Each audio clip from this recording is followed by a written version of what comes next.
Muy buenos días a todas y a todos. Gracias por la espera. Vamos ahora sí a iniciar ya nuestro cuarto webinar de la serie CyberChat for All. Es una iniciativa, CyberChat for All, del programa de ciberseguridad de la Organización de Estados Americanos. Y bueno, como han podido ver en la promoción del webinar, nos vamos a enfocar hoy en hablar sobre la distribución no consentida de contenidos íntimos en línea. Y vamos a hacer un repaso por los conceptos básicos, por los riesgos y las prácticas de seguridad. Les quiero recordar que este webinar está siendo transmitido en vivo y va a ser, puede ser visualizado, seguido en tanto español, inglés o portugués al mismo tiempo. Entonces, les invitamos, en la parte de abajo en sus pantallas está el icono del globo donde pueden seleccionar el idioma de su preferencia. Y les dejamos también aquí, como les decía, es una iniciativa del programa de ciberseguridad de la OEA. Entonces está aquí nuestra cuenta de redes sociales, donde vamos a difundir después el video de este CyberChat for All, que está siendo grabado. Y bueno, como esta es una iniciativa que llevamos a cabo mes a mes, también si se registran en nuestra lista de distribución, perdón, van a poder conocer más sobre los siguientes webinars. Solamente para recordar que las opiniones que vamos a escuchar hoy, que vamos a expresar, no necesariamente reflejan los puntos de vista de la Secretaría General de la Organización de Estados Americanos ni de los gobiernos de los estados partes. Dicho lo anterior, quiero darles la bienvenida a quienes hoy nos acompañan. La iniciativa de CyberChat for All es un proyecto, es una iniciativa del programa de ciberseguridad con el que buscamos hacer de la seguridad digital una cuestión accesible para las personas no expertas. Buscamos reducir las brechas de conocimiento y visibilizar a nivel regional la importancia de incorporar una perspectiva de género en la ciberseguridad. Y bueno, este webinar se realiza en el marco de la campaña que lanzamos el 25 de noviembre en el marco del Día Internacional para Eliminar la Violencia contra las Mujeres. Y como les decía, nos vamos a enfocar en detallar las características y las manifestaciones de la distribución no consentida de imágenes íntimas. Y vamos a nos van a guiar expertas en el tema sobre la importancia del consentimiento, de los riesgos, los retos y las mejores prácticas de seguridad digital frente a esta ciberamenaza. Vamos a escuchar recomendaciones generales de seguridad digital y prácticas de autocuidado. Pero bueno, también vamos a conocer sobre lo que están haciendo defensoras de derechos humanos, de derechos digitales, para acompañar a víctimas y sobrevivientes de esta forma de violencia de género en línea. Y bueno, como les digo, tenemos un panel maravilloso el día de hoy y está con nosotras Lorena Bautista, que es socia fundadora de las Asociación Matronas, Lucía Feynman, que por segunda ocasión se une, gracias Lucía, al CyberChat for All, que es consultora especialista en ciudadanía, bienestar y crianza digital. María Cristina Capello, que es líder de política de seguridad de Meta. Meta estuvo también en el CyberChat for All pasado, entonces ya también es una grande aliada en este esfuerzo por socializar la seguridad digital. Y bueno, nos va a acompañar también Olimpia Coral, una activista mexicana e impulsora de la ley Olimpia. Pero bueno, antes de entrar en materia, quiero darle el micrófono a Carrie Ann Barrett, que es la gerente del programa de ciberseguridad y que nos va a acompañar el día de hoy para darnos una palabra de bienvenida. Carrie nos va a dar su mensaje en inglés, entonces les recuerdo que pueden seleccionar la opción de interpretación simultánea en la parte de abajo de sus pantallas. Dicho lo anterior, Carrie, it's over to you, the mic. Thank you very much. Gracias, Katia. Buenos dias a todos. Good afternoon, good morning, depending on where you are. Thank you for joining us from all around the Americas.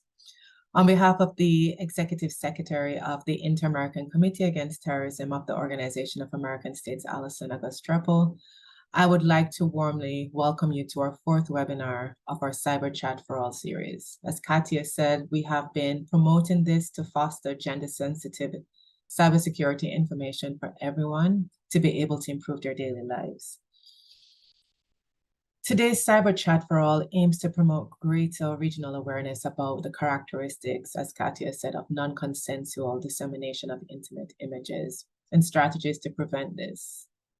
We do see this as a threat and a cyber threat because of the use of ICT to promulgate this, I guess, abuse of women more generally and others who have not given consent to the dissemination of intimate images. We believe that the speakers here today, as Katia has introduced each of them, have come with very transparent willingness to be able to share their knowledge, their own experiences, recognizing that some are survivors of this, some are known activists. Many of them have recognized the need to be able to parent kids and be able to do digital parenting and ensure that our children are not subject to this abuse. So we thank each of you for being part of this and contributing to our community and our mission of building a safer and more secure digital world for women and girls. It's an honor for us to actually host this webinar. We don't take this topic lightly. Hashtag Cyberspace for All, or hashtag Ciberespacio Seguro para Todos, was launched on November 25th in commemoration of International Day of the Elimination of Violence Against Women, 25N. With hashtag Ciberespacio Seguro para Todos, we seek to promote the recognition of gender-based violence facilitated by new technologies as a priority in the cybersecurity agenda, and to underline the importance of a concerted, multi-sectoral, multi-stakeholder action to prevent and eradicate it. This, as many of you may know, if you've participated in our chats before, is part of a 3-year-long project being implemented by the OAS. With the financial support of Canada, we have been seeking to do groundbreaking work in the Americas region by bringing together the community to speak about dissemination of what it means for cybersecurity in a woman's life, better understand the means and tools to prevent online gender-based violence. In today's world, we recognize that there's a lot of benefits to technology. We've spoken about it. I think that's in everyone's speech. But one of the things we don't speak about a lot is the hidden harms that have come with technologies. And I say hidden because many persons, unless they experience it, don't recognize the threats faced by women and girls as users of the internet.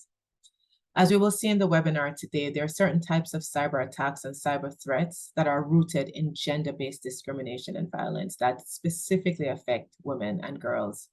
According to the UN, 73% of women have experienced some form of online gender-based violence. And some studies indicate that 40 to 50% of victims knew their online perpetrators, a former intimate partner, a family member, sometimes just a friend at school or colleague.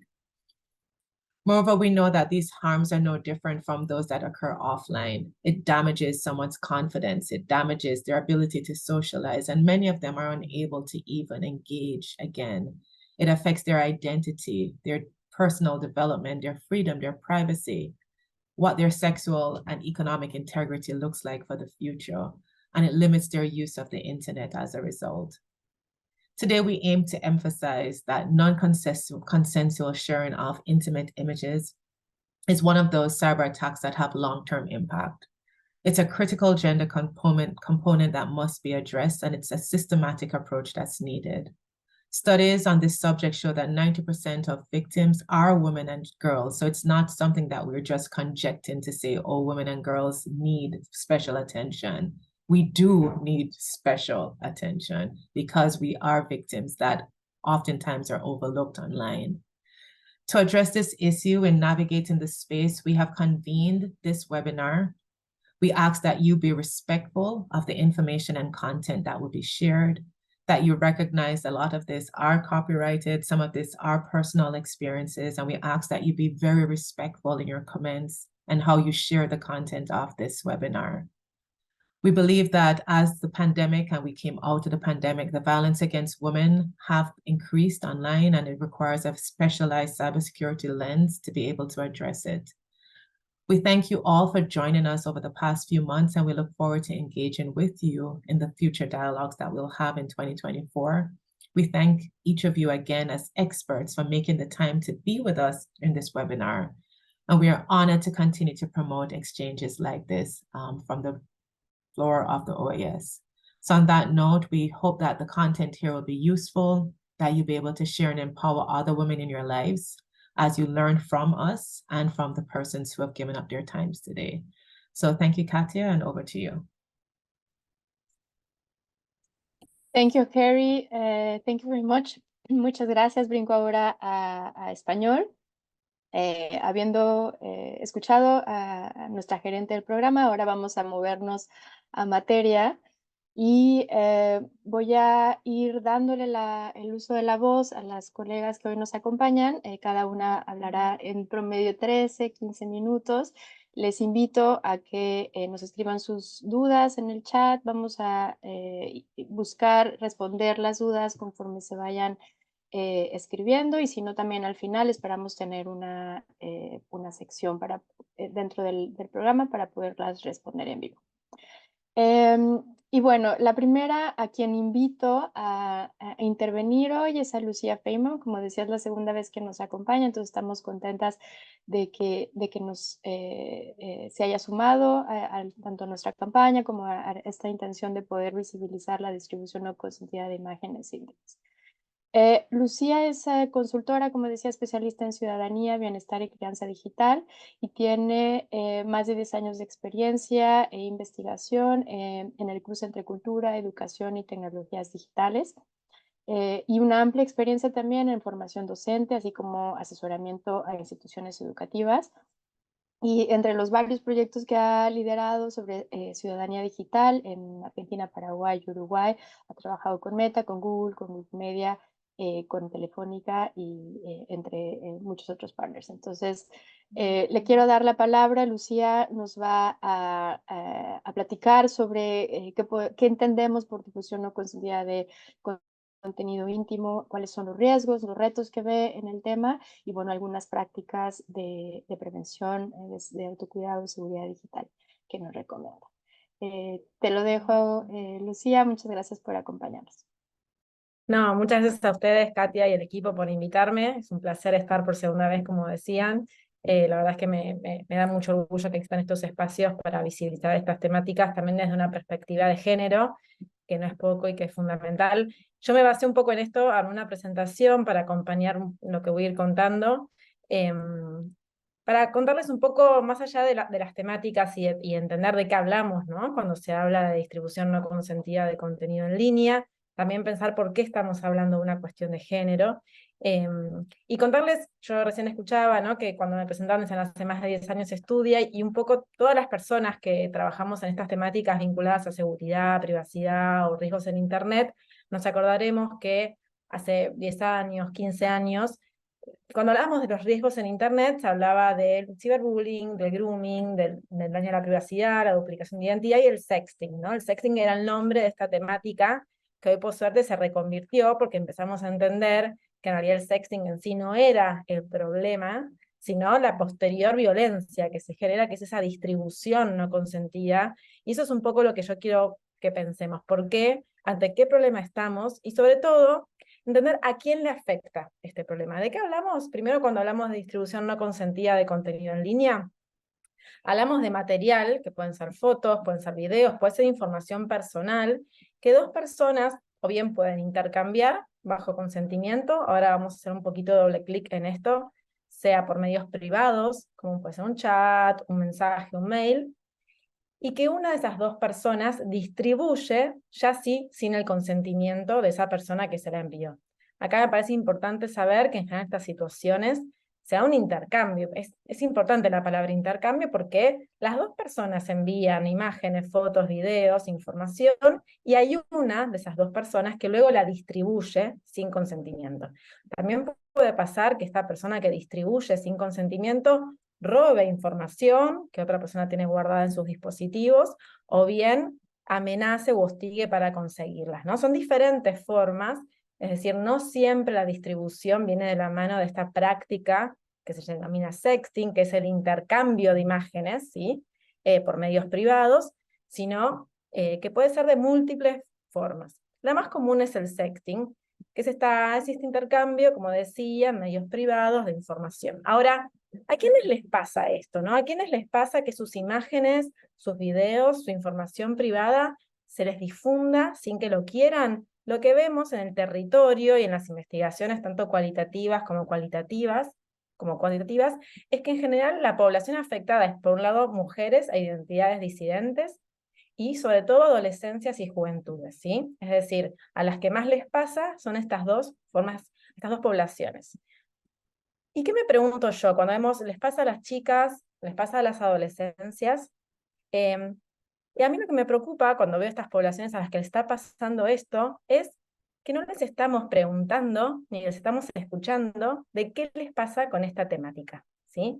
Sabemos que a las mujeres, a las identidades trans, a las identidades no binarias, y especialmente a las adolescencias, les ocurre esta violencia, ¿sí? Se distribuye su material íntimo sin consentimiento. Vale la pena, entonces, me parece, poner especial interés en promover investigaciones y estadística que permitan que entendamos qué les pasa con esta problemática, ¿sí? Las veces que intentamos acercarnos, que hacemos aproximación en territorio, lo que vemos es que, por un lado, el sexting, cuando hacemos investigación cualitativa, ¿no? En estas poblaciones que vemos, el sexting hoy por hoy es una práctica más de vincularnos sexoafectivamente. Es decir, a mí me gusta hacer esta aclaración porque a veces parece que la tecnología digital es la primera técnica o tecnología a la que la humanidad se enfrenta y estamos frente a un abismo donde no sabemos qué hacer. La noticia, quizás que a mí me gusta hacer para tranquilizar un poco, es que la humanidad es técnica, siempre fue técnica. A lo largo de su historia fue creando diversas técnicas o tecnologías para mejorar su calidad de vida, sus procesos, efectivizar ciertas cuestiones. Podemos pensar desde la rueda, la imprenta, la máquina de vapor, ¿no? La televisión, el cine. Cada técnica, cada tecnología de una época claramente afecta las formas de ser y estar en el mundo, nos modifican. Y hoy por hoy nos tocan este tipo de tecnología, que es la digital, y que cambia entre muchísimas cosas, claramente cambia nuestra forma de vincularnos. Y para las juventudes, para las adolescencias, el sexting es una forma más de vincularse sexoafectivamente. Y es bueno distinguir el sexting como una práctica esperable de la posterior violencia, que es la difusión que se da, ¿sí? El sexting es el intercambio, puede ser por WhatsApp, puede ser por mensaje privado en redes sociales, puede ser por mail, en forma privada en redes sociales o por mensajería, se intercambian imágenes, y la violencia, y esto me parece que es importante que quede claro, no es el sexting en sí, sino la posterior difusión de esas imágenes. Ahora, algo que me parece interesante también cuando vamos a territorio, y que a mí son las cosas que más me sorprenden y preocupan, es que cuando hacemos acercamientos con chicas adolescentes o con chicos adolescentes, lo que observamos es que la perspectiva de derechos, es decir, esta idea de igualdad, de respeto, hoy por hoy no se están trasladando a Internet en forma automática. ¿Qué quiere decir esto? Que hay poblaciones donde chicas o chicos que quizás ya de ninguna manera justificarían, por ejemplo, un acoso callejero por acciones de la víctima, ¿no? No dirían ya, bueno, pero ¿qué tenía puesto esa chica para que le hagan o le digan eso? Sin embargo, por la falta de trabajo, tanto en las escuelas como en las casas, cuando se difunde una imagen de una chica, lo primero que sale a decir a estas poblaciones, incluso muy deconstruidas, es ¿y para qué mandó esa foto? ¿No? ¿Y por qué publicó eso si no quieren que le den este comentario? ¿Esto quiere decir que es culpa de estas chicas, estos chicos que reproduzcan estas justificaciones? No. Esto es un llamado de atención a entender que todo el trabajo que hicimos de que se visibilicen las perspectivas de derechos, tenemos que hacerlo bien claramente con lo que sucede en Internet, porque no se están trasladando. Y las víctimas de difusión no consentida de contenido íntimo están siendo víctimas también de una revictimización, es decir, se las señala, se invierte el orden de la responsabilidad, como en la mayoría de los casos de violencia de género, y se mira con el dedo acusador las acciones de la víctima como causantes de esa violencia. Esto se ve muy claramente. Entonces, algunas claves para pensar estas cuestiones. Por un lado, el consentimiento. Ahora voy a hacer algún mínimo detalle antes de cerrar. Entender que en general estas violencias, como cualquier violencia de género, funciona como un disciplinamiento. ¿Por qué? Porque las mujeres, esto está vinculado al siguiente punto, las mujeres y otras identidades, tenemos un menor disfrute por el miedo que tenemos. Así como nos pasa en la calle, ¿no? Que cuando las mujeres salimos sentimos un poco más de preocupación porque nos puede suceder algo, y entonces entre amigas nos decimos avisando cuando llegues, cómo está todo, estás bien, estás segura en tu camino. Ese miedo de recorrer un espacio público como puede ser la calle hace que lo disfrutemos y que nos apropiemos menos de ese espacio, porque lo estamos haciendo con menos libertad y disfrute por la preocupación. Eso hoy se está trasladando a Internet, ¿sí? Las chicas y también otras identidades no masculinas, tienen miedo de las violencias de género en Internet, como puede ser la difusión no consentida. Entonces, este disciplinamiento hace que tengan que pensar 2 veces qué publicar por los contenidos que pueden recibir, que tengan que tener miedo, que si tienen ganas de sextear con su pareja y están sexteando, tienen miedo de que esa pareja difunda sus imágenes. Es menor el disfrute en este territorio que es Internet, y eso obviamente ensancha la brecha de género, porque la usamos de una forma mucho más medida, cuidada, como nos está pasando con otros espacios digitales. Y esto también, entonces, la última clave, que me parece que es indispensable, es entender que lo que sucede en Internet es real. Que no hace falta que haya una violencia física para que haya una violencia, ¿sí? Que quienes sufren este tipo, y acá después seguramente con los testimonios lo veamos mucho más claro, el daño es real. Dejemos de separar esta idea de que por un lado está lo virtual y por otro lado está lo real. Hoy por hoy, con la cantidad de tiempo que pasamos conectadas y conectados, sobre todo post pandemia, no tiene sentido distinguir. Claramente cada territorio tiene sus características y vale la pena entenderlas, pero todo es real. Las emociones son reales, los vínculos reales están atravesados por Internet, vivimos vínculos reales con personas que vivimos o que conocemos en Internet. Entonces hay que tener esta perspectiva de que no es qué bueno que no pasó nada, qué bueno que no llegó a suceder algo real, algo de verdad, como si fuese una preparación de una violencia, cuando ya es una situación muy violenta. Entonces, algunos puntos sobre el consentimiento, que me parece clave en esta temática. Sabemos que un consentimiento, para que sea real, válido, tiene que tener algunas características. Tiene que ser libre, tiene que ser específico, explícito y reversible. Lo voy a detallar brevemente. Cuando hablamos de sexting, por ejemplo, que es, dijimos, ¿no? Muchas veces el paso previo a la difusión.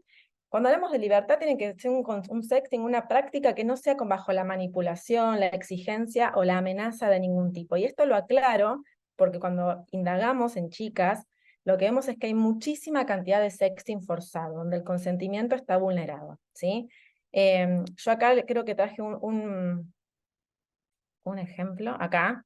Después vuelvo un segundo, ¿no? Este es un claro ejemplo de sexting forzado. ¿Me mandás una foto más hot? Me da cosa, dale, no seas así, me encanta. No, posta, bueno, acá hay muchos argentinismos, ¿no? Me da cosita y si se vaya a ver alguna más, me muero de vergüenza. No se la muestro a nadie, te lo juro. Aparte, dale, Martu. Pensé que lo nuestro iba en serio, que querías que seamos novios de verdad. Estas cosas hacen los novios de verdad. Esta es una típica situación que les aviso que es muy, muy repetida entre adolescencias, de sexting forzado, donde en general después esas imágenes se difunden, las chicas creen que dieron consentimiento y cuando indagamos ese consentimiento no fue libre porque hay mucha manipulación. Tiene que ser un consentimiento específico. Yo puedo consentir sextear y no estoy consintiendo que esas imágenes se difundan. Y esto vale la pena aclararlo porque muchas veces se dicen, bueno, ¿para qué envías la foto si no querés que se difunda? Una cosa es que estemos sexteando con mi pareja ocasional y estable, y otras cosas es que esa imagen se difunda. Tiene que ser reversible. Yo me puedo arrepentir, decir, por favor, borra esas fotos, me arrepentí, no estoy segura de lo que hice, me incomoda, tengo derecho a que esas fotos sean eliminadas, ¿sí? Y explícito. Si yo no dije que sí, no es no. No quiero que otra persona difunda esas imágenes. Entonces, algunas de este consentimiento, estos tipos de vulneraciones, se pueden ver casos de sexting forzado, de difusión no consentida, de recepción no consentida también, esto que se conoce como ciberflashing, donde mujeres u otras identidades reciben sin consentimiento imágenes de partes íntimas de parte de varones.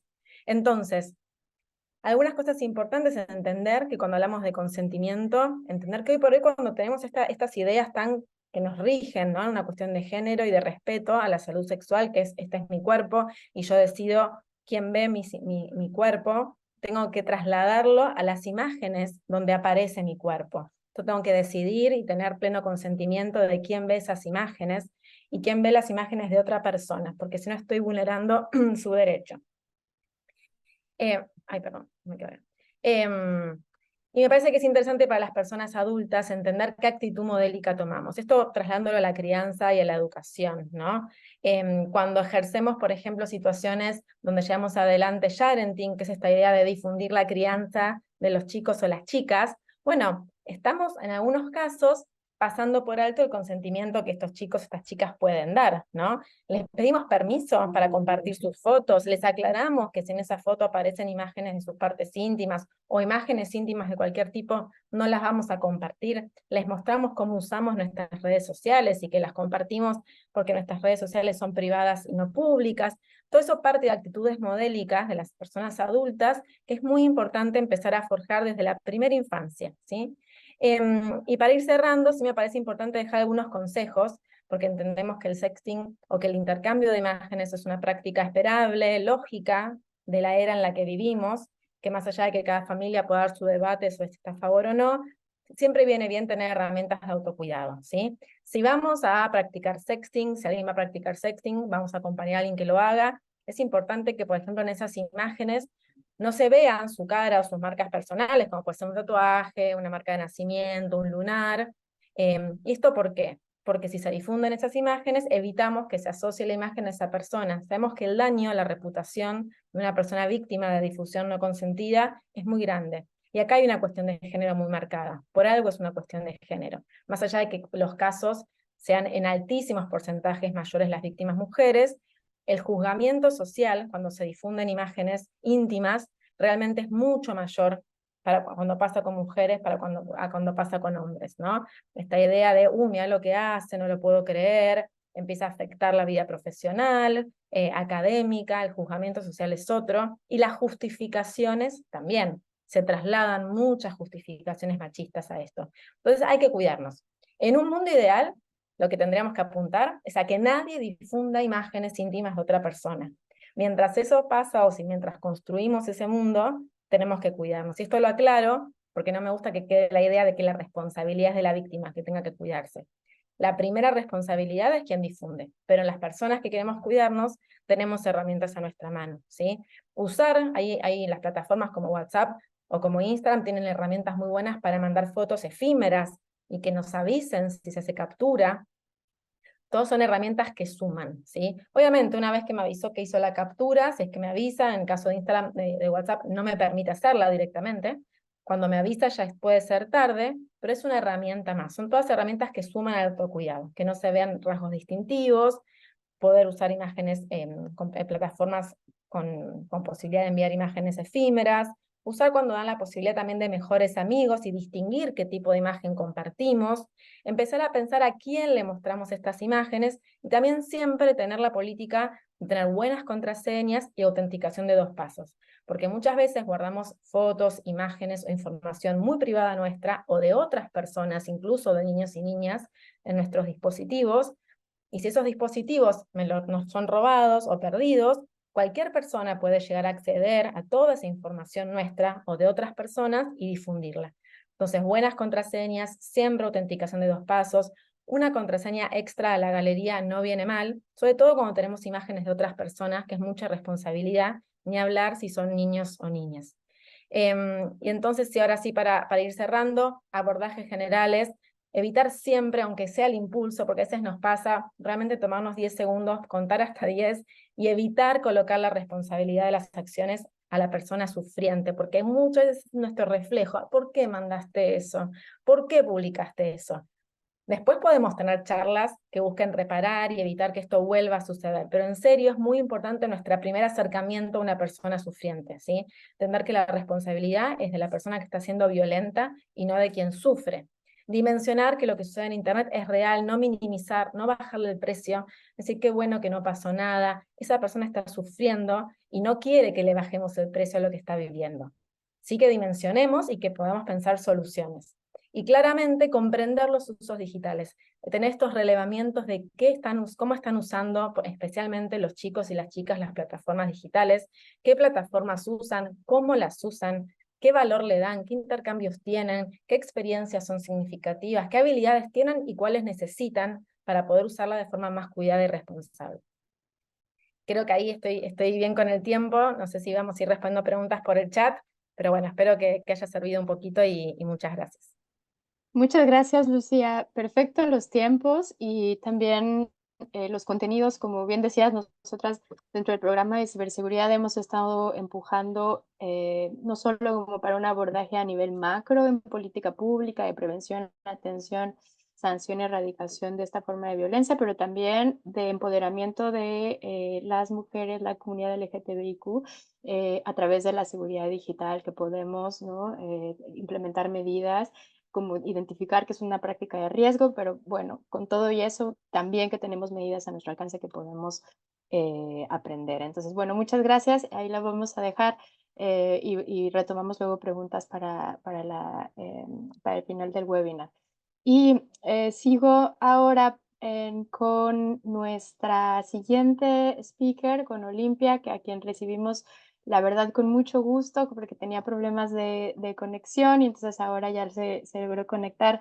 Estamos muy contentas de recibirte, Olimpia, justo porque queríamos también traer una voz que haya estado acompañando a víctimas, a sobrevivientes y también como parte de este proceso de creación de nuevas leyes, de política pública. Entonces estamos conectando los puntos un poco en este abordaje multidimensional que queremos impulsar en el tema. Y bueno, si es que no conocen a Olimpia aún, Olimpia Coral es una defensora mexicana que desde hace casi una década inició una lucha para prevenir, erradicar y castigar la violencia digital en contra de niñas y mujeres. Es asesora legislativa y es creadora de la primera propuesta sobre violencia digital en México y también otras propuestas en América Latina. Y bueno, la ley Olimpia ha sido reconocida por la ONU y también lo reconocemos nosotras dentro de la Organización de Estados Americanos como un hito para los países latinoamericanos y bueno, ha derivado, ¿no? en reformas legislativas o en propuestas de reforma en Argentina, Honduras, en Ecuador y en Estados Unidos. Olimpia también es fundadora del Frente Nacional para la Solidaridad Colectiva Nacional, una colectiva feminista que lucha por eliminar la violencia de género facilitada por nuevas tecnologías y también es fundadora de Defensoras Digitales, que es una herramienta digital para orientar y brindar apoyo a mujeres y niñas ante el ciberacoso, la difusión no consentida de imágenes íntimas. Bueno, Olimpia Coral también fue nombrada como una de las personas más influyentes del mundo por la revista Time y ha sido una voz de referencia para visibilizar la necesidad de implementar acciones para la prevención y erradicación de esta forma de violencia de género en línea. Dicho lo anterior, Olimpia, te voy a abrir ahora, dejar aquí el micrófono para que nos cuentes un poco tu experiencia en el acompañamiento de víctimas y en la lucha con sobrevivientes de la distribución no consensuada de imágenes íntimas y esto cómo ha llegado al macro de política pública y legislativa. Te lo dejo por ahí, Olimpia. Creo que estás en mute, pero... Ya, listo. Ahí estás, Ya. perfecto. Ahora sí, me escucho bien. Gracias por la paciencia. Estoy muy contenta de compartir con todas, Valentina, con Lucía y por supuesto, con esta área de ciberseguridad, seguridad digital de la OEA. Muchas gracias por invitarnos, por convocarnos. Bueno, yo voy a platicar, aunando, por supuesto, a lo que la compañera que me antecedió ya lo platicaba de manera ya muy experimental y además sobre todo de todo este debate, ¿no? que hay del sexo y creo que es importante hablarlo. Entonces yo voy a presentarles brevemente la presentación que hice para este momento. Nosotras, como bien lo platicaba Katia, estamos organizándonos una red latinoamericana de prevención y atención a la violencia digital, justamente analizando espacios digitales, y así lo digo, donde se intercambian packs y lucha sin consentimiento, porque desgraciadamente en esta condición de falta de alfabetismo digital le hemos llamado o hemos minimizado a estos espacios donde se difunden, se distribuyen, se producen contenidos íntimos, imágenes sexuales, principalmente de mujeres y de niñas sin su consentimiento. Y estos grupos los llamamos páginas de packs o páginas de nudes, y nosotras incluso hemos tratado de cambiar un poquito el lenguaje justo para lo que platicaban y me antecedían, de darle un nombre no directamente hacia la responsabilidad de las usuarias, no directamente hacia la responsabilidad de las víctimas, sino la responsabilidad que tenemos todos como seres digitales, las empresas como plataformas digitales y además los usuarios y usuarias de Internet. Y en este caso, nosotras le llamamos mercados de explotación sexual digital a todos aquellos espacios digitalizados, conectados o no conectados a Internet. Por eso, de entrada, la propuesta de llamarle violencia digital es justamente en esas condiciones de que no se facilita a través de eso, ¿no? Hay todo un andamiaje que condiciona la utilización principalmente de los cuerpos de niñas y de mujeres a la explotación sexual digital, ¿no? Y entre este sentir colectivo, nosotras incluso renombramos estos como mercados de explotación sexual digital, en donde ascienden hasta 2 millones, es lo que nosotras hemos tratado de averiguar, investigar y presentamos en un informe, hasta 2 millones de ellos en toda la América Latina, que son estos espacios públicos o privados, ya sea en Telegram, ya sea en Instagram, en donde se difunden, se distribuyen, pero además se producen, ¿no? Entendiendo esto bajo la premisa de que la virtualidad es una extensión de la vida. Lo mismo que hemos aprendido en los espacios no virtuales, en los espacios offline, lo hemos mandado, lo hemos externado, lo hemos trasladado a los espacios online, a los espacios digitales, y esto genera, por supuesto, que las mismas condiciones estereotipadas de género, estereotipadas de belleza, en la misma pedagogía en que tenemos nuestra sexualidad, se mande estrictamente a la virtualidad. Entonces, nosotras presentamos un violentómetro virtual en donde hablaba no tanto para escalonar las violencias, sino que valga una tras otra, sino cómo empieza estas situaciones de violencia digital y cómo generan, por ejemplo, en dos condiciones. Por un lado, el daño a la privacidad, que son algunos delitos incluso ya reconocidos y donde existen algunas lagunas legales que son a los daños de la intimidad, incluso la trata virtual con fines de explotación sexual, en donde a través de la inteligencia artificial ya no necesitamos hacer sexting para que nuestras fotografías íntimas sexuales estén difundidas, ¿no? Entonces, todo esto dentro de la violencia digital, y por supuesto hablo un poquito de la ley Olimpia, pero más allá de la violencia sexual digital, ¿no? Creo que esto mismo lo normalizamos y se extiende a esos espacios virtuales, y por eso hemos también metido mucho el hashtag de lo virtual es real. Entonces, hablemos de sexy, ¿no? La forma más rápida, para no caer así como que hasta el fondo del asunto, porque ya muy hablado, pero la forma más rápida que nosotros tenemos la propuesta pedagógica de entender el sexting es sexting, entre texting, texteo, ¿no? No inicio nuevo. Hay que recordar los años 90 en el que ya había esos bipazos del beeper y que ahí se empezaban los primeros mensajes de texto eróticos, ¿no? Y que además a la llegada, por ejemplo, de la cámara, de la primera videocámara, por allá a finales de los 1800, una de las primeras cosas que se utilizaron a la hechura de las tecnologías fue justo la hipersexualización de los cuerpos de las mujeres. Hay que recordar cómo las postales francesas ya eran una parte, por ejemplo, de los sextings que se podrían hacer con tecnología a partir de los smokers como antecedente histórico, en donde además solo hombres consumían mujeres, solo hombres consumían esa llegada tecnológica con las fotografías y las imágenes, que otra vez en el gran debate sobre el consentimiento y lo grande que tenemos que seguir preparados sobre el consentimiento, pues termina siendo desgraciadamente, otra vez la utilización de nuestros cuerpos, ¿no? Entonces, bajo esta situación, el sexting termina siendo un acrónimo de sexo, texting, texteo, ¿no? La utilización de la tecnología para tu sexualidad. Yo decía, es sexo virtual, a manera de contarles algo muy privado. Cuando yo le contaba a una tía mía que, oye, tía, fíjate que esto es el sexting, nos gusta o no, nos parezca o no, nuestra ideología política no lo permita o no, no nos van a salir pelos en las manos, ni se nos va a caer la cara, ni nos va a acusar papá Diosito.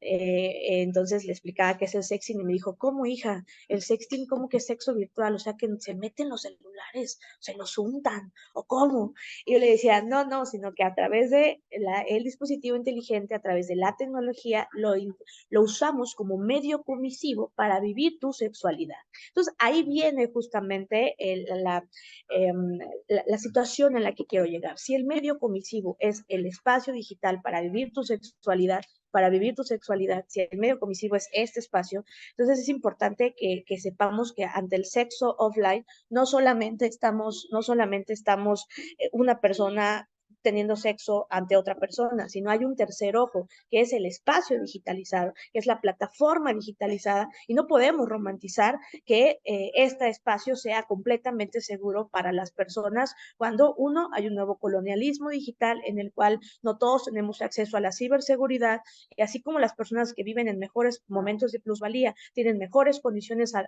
la seguridad de su hogar, lo mismo también hoy pasa con las personas que accedemos a la tecnología. Además, que el alfabetismo digital no es parte importante de las políticas públicas, menos en países que mal nos llaman tercermundistas, o que estamos en los sures globales, o que desgraciadamente aumenta la condición de pobreza, aumenta la condición de desigualdad y, por supuesto, las condiciones migratorias. Ante esta situación es importante señalar para lo que hemos entendido como sexting, que solamente los que hicieron, las que son publicadas en internet, las que violaron su intimidad sexual, como es el delito que nosotras proponemos, ¿no? La violación a tu intimidad sexual a través de las tecnologías, solo es porque hicieron sexting, cuando no es así, no todo el contenido proviene de la práctica del sexting. La primera vez que nosotras documentamos la utilización de tecnología, aún sin hacer sexting, fue cuando a través de un avatar jugaron con una niña, con un videojuego, a violarla, quemarla, mutilarla, y ganaba el videojuego quienes más la mataran, como si fuera un estilo de Mario Bros. O después, incluso en el 2017, cuando abrían la boca y la cerraban de otra chica, manipulándola, no necesariamente con inteligencia artificial, pero sí por medio de un software en el cual utilizaban nuestros cuerpos. Hoy la nueva automatización de la violación se está dando justo a través de estas inteligencias artificiales, en las cuales, si hacemos un análisis rapidísimo histórico, como desde la llegada de la tecnología, las asistentes virtuales con voces de mujer, y hoy además en todas estas circunstancias, ¿no? Ya los robots sexuales, de los cuales hasta Elon Musk ha hecho su típica mujer ideal, que viene cumpliendo todos los estereotipos de belleza a los que se nos meten a las mujeres en los espacios offline, o que con $6,000 puedes adjuntar una fotografía en una empresa como Sexdoll y te pueden mandar un robot sexual con las características de la persona que tú no quisiste, que no quiso en ese momento a la usanza latina contigo, ¿no? Y que desgraciadamente pues tú puedes tenerla a través de pagar por ella. Entonces, lo que quiero llegar es que se reproducen todas estas condiciones de explotación a la llegada a la tecnología, y eso es lo que nosotras nombramos algoritmos patriarcal, ¿no? Una de las propuestas de las que cuando iniciamos esta lucha era que la gente le llamaba revenge porn por otra vez por un anglicismo y otra vez por una influencia norteamericana, de la cual es porno de venganza, ¿no? Entonces es molesto que se le diga porno venganza, porque no es porno bajo una cultura y una pedagogía en la cual se nos enseña incluso nuestras relaciones sexuales con base al placer sexual masculino, y no necesariamente al autoconocimiento de nuestros cuerpos, como nuestros clítores, como nuestra vida, en países donde todavía encarcelan mujeres por abortar, en países donde todavía los matrimonios infantiles son parte de nuestra idiosincrasia, en países donde además, desgraciadamente, tenemos 14 hijos las mujeres y con ninguno tuvimos placer, y además en donde se nos enseña la pedagogía del placer a través de la explotación de nuestros cuerpos o a través de la violencia. Ella goza cuando le metes los dedos, cuando le jalas el cuerpo. Si prendemos cualquier mercado de explotación sexual como Xvideos Video o Pornhub.com, podemos encontrar que además 80% de los videos que ahí se reproducen son de personas que no dieron su consentimiento, pero además mal llamamos a esta la parte de nuestra educación sexual. 8 de cada 10 personas aprenden a tener sexo por medio de esta cultura porno, ¿no? Y desgraciadamente llamarle venganza significaría que algo hizo la persona para que se vengaran de ella. ¿Qué fue? No tener educación digital, no tener acceso a la ciberseguridad, no tener acceso al conocimiento de nuestro espacio o la autodeterminación de nuestra sexualidad, la gran mayoría tampoco lo tenemos. Entonces, por eso sacamos este hashtag que es ni porno ni venganza, es violencia digital o es violencia sexual, ¿no? En esa pedagogía de la violación y en esa pedagogía, desgraciadamente, del sexo, es donde radica justo el hablar del consentimiento. Claro que nosotras hablamos del consentimiento como algo importante, de hecho, parte de esto es que no sin consentimiento, pero el problema es cómo es que damos nuestros consentimientos, ¿no? Entonces, ante esta situación, antes de hablar un poquito de eso, hicimos unas red flags de la violencia sexual en Internet y que justamente era esto, ¿no? Ejercer presión para conversar, para hacer sexting, no utilizar plataformas seguras, que nos están viendo Wickr, Confident, Telegram, por poner unos ejemplos, no estar 100% segura e informada sobre su sexualidad, almacenar fotografías. Es que yo no la subí, yo me tomé una fotografía por una campaña de cáncer de mama y la tenía en mi teléfono celular, pero desgraciadamente me conecté a una red de Wi-Fi pública o desgraciadamente perdí mi teléfono celular y esas fotografías terminan siendo parte de la promoción de los mercados de explotación sexual. Hoy en día hay muchas maneras de tener contenidos íntimos sexuales de las mujeres con el falso discurso del consentimiento. Oye, mándame esta fotografía, fíjate que es para alguna campaña o fíjate que es para ayudar. Tuvimos aquí un caso en México en una campaña de cáncer de mama que era apócrifa y que así obtenieron imágenes de los senos de decenas de mujeres, ¿no? O también creo que es importante tocar, no aunar porque nos llevaríamos toda la tarde, pero tocar un poquito sobre también estas condiciones de explotación cuando hablamos de OnlyFans, por ejemplo, ¿no? Y no es que se redirija directamente a la persona usuaria de estas plataformas de prostitución digital, sino que desgraciadamente en esas condiciones en los países de América Latina parece menester y responsabilidad de todas y de todos quienes estamos inmersos en el tema, entender que además las ganancias son exorbitantes a través de la explotación de nuestros cuerpos con este falso discurso de empoderamiento en el cual desgraciadamente otra vez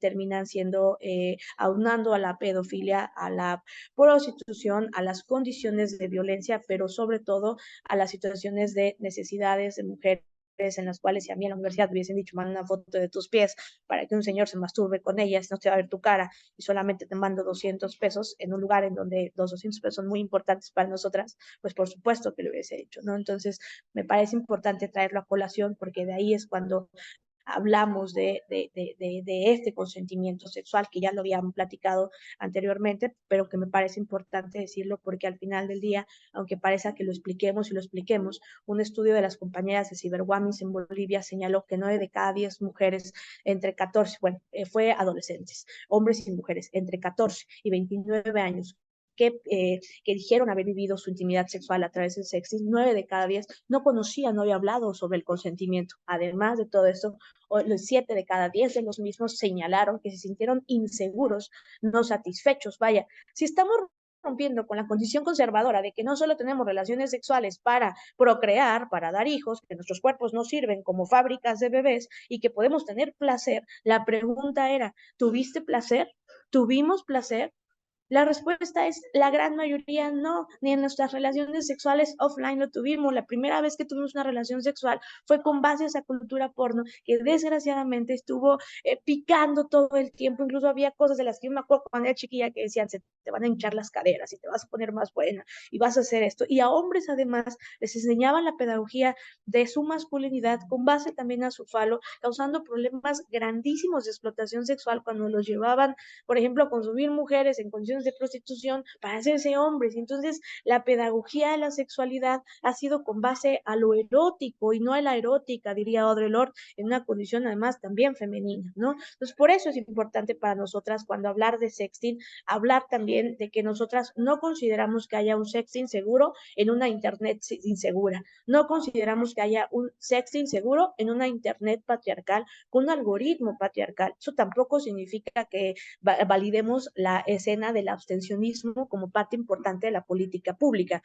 porque el abstencionismo no es educación sexual, pero sí cuestionarnos la raíz de la condición de nuestra sexualidad online y cómo es más fácil que ahorita a todas las que estamos aquí nos bajaran dentro de los algoritmos, dentro de las plataformas, una campaña denunciando a nuestros agresores digitales a que bajen uno de los más de 2 millones de mercados de explotación sexual que existen, donde además generan ganancias exorbitantes de dinero, 883,000 millones de dólares el año pasado, ¿no? Bajo el dolor y bajo las condiciones de sufrimiento de decenas de personas, principalmente mujeres y niñas, de las cuales por todas estas situaciones de falta de educación sexual digital y además por la falta de alfabetismo digital, desgraciadamente, por más que quisiéramos romantizar, vamos, empodérate, tu cuerpo, tu decisión, y vamos, hazlo, al final del día tú decides y esas son las herramientas.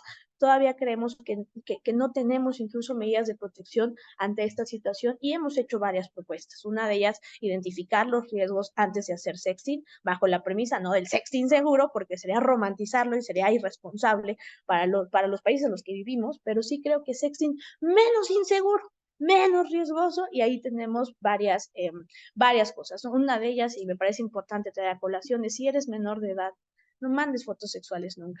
Y no es porque seamos conservadoras, abstencionistas, sino porque me parece importante que si entre mayores de edad estamos viendo nuestra vida sexual y por algo hay condiciones para vivir tu vida sexual, hoy el grooming, hoy otras violencias como la explotación sexual de niñas, niños, adolescentes, termina, ¿no? Confundiendo, bueno, sí es cierto, ya hay una ley Olimpia, por ejemplo, en México, en Argentina, ya puede hacer sexting seguro y nosotras decimos, no romanticemos, porque desgraciadamente estas son como las cosas de las que a veces se aprovechan los sistemas patriarcales, que no es como un señor o una señora, sino que es un sistema de sistemas en los cuales terminamos teniendo deficiencias para ello, ¿no? Pero de ahí en fuera, claro que siempre damos la información porque nos parece importante. A mí se me han dado esta información cuando era chiquilla, seguramente cuando a mí mi novio me pidió grabarnos teniendo relaciones sexuales y que ese video se difundió en mi pueblo originario, donde yo soy, y que me llamaron la gordibuena de Huachinango, y con lo cual intenté suicidarme 3 veces, y por lo cual yo nunca sabía que iba a estar aquí con ustedes en la OEA diciendo esto en cadena internacional, porque me daba mucha vergüenza en mi cara. Uno de los efectos más importantes de este tipo de violencia es que desgraciadamente, o sea, y lo digo desgraciadamente, no debería de ser así. Al menos tenemos el dato de que 6 de cada 10 casos de violación a la intimidad sexual, o sea, más del 60% de las personas que han vivido violación a su intimidad sexual han sido a través del sexting. O sea que no es que el sexting sea malo, no es que el sexting sea algo diabólico, porque no lo hagamos, sino que hay que entender la dinámica en la que estamos viviendo nuestra vida sexual insegura, nuestra vida sexual digital con condiciones de violencia, ¿no? Y en ese sentido, bueno, hicimos varias propuestas para saber cómo actuar ante este tipo de violencia. Claro que tomamos por un lado todos los programas pilotos que existen de las plataformas, pero también tomamos hoy en día la propuesta legislativa para las contenciones emocionales, las contenciones digitales, las denuncias con la propuesta legislativa y además la contención jurídica y además la contención comunitaria, que es una propuesta de la Red Latinoamericana de Defensoras Digitales, que va en condiciones más holísticas para sanar. De nada nos serviría tener a nuestros agresores en la cárcel, de nada nos serviría que existiera un delito, de nada nos serviría que reconociéramos la violencia digital como un concepto de violencia contra las mujeres y niñas, si nuestras fotos y nuestros videos, en el caso de la violencia sexual digital, se siguen difundiendo y nos sigue afectando. Entonces, lo más importante es la contención emocional y entender que todavía no tenemos alguna respuesta ante cómo sanar de verdad o ante cómo reparar el daño por parte del Estado. Entonces estamos haciendo propuestas holísticas, desde ejercicios, desde música, y los estamos juntando todas las que lo hemos vivido y las que hemos sobrevivido y le llamamos contención comunitaria. Y si alguien de aquí está también viviendo este tipo de violencia o dentro de sus colectivos, dentro de sus grupos lo tienen, acérquense por favor. Será para nosotras muy importante desde el amor colectivo, también como mujeres, encontrar formas de seguir viviendo y de seguir sobresaliendo y de reinsertarnos socialmente ante una violencia sexual digital, ¿no? Y ante eso tenemos, por ejemplo, la contención digital, ¿no? Que hicimos todo un protocolo, toda una propuesta para saber cómo es que vive una víctima de violencia digital, qué le decimos, cómo hacemos. Primer paso, contención emocional. Segundo paso, contención digital, ¿no? Borrar amigos que no se conozcan, bloquear las nuestras plataformas, desindexar los documentos, guardar las pruebas. Vaya, no llevaría toda la tarde en platicar de esto, pero con mucho gusto mandamos toda la información para no quitar más de tiempo, ¿no? Y ante eso, bueno, pues nosotras entre esto lo hemos llamado la Ley Olimpia, que no ha sido un proyecto de reformas nada más, sino que es una causa. No queremos que se prevenga, pero también que haya responsabilidades, que se inhiba y que sensibiliza ante la violencia digital de género, nos y nosotras. Y entonces, me voy a tomar nada más el último minuto para compartir un poquito, ¿no? Los cambios legislativos después los compartimos, pero justamente en términos de violencia digital y en términos de esta violencia sexual, para nosotras el sexting no es una violencia, no es parte de las violencias. El sexting es sexo virtual. Lo que termina siendo violencia es la utilización de esas imágenes, la violación a tu intimidad sexual. Y para entenderlo como más fácil, nosotras lo hacemos así. A ver, si tú tienes relaciones sexuales con una persona, ¿qué es relaciones sexuales? Si alguien viola tu cuerpo en el espacio offline, ¿cómo se llama el delito? El delito se llama violación. Entonces en internet es igual. Si tú tienes sexualidad, más allá de todos los debates de los consentimientos, que me parece importante que no hay que dejarlos atrás, pero es sexting, solamente hiciste sexo. Pero si alguien toma tus fotografías o las altera o las manipula o las diseña sin tu consentimiento de manera sexual, es violación a la intimidad sexual, y eso es un delito que se castiga en todo el territorio mexicano. Y además, bueno, fue redactado cada coma, cada punto.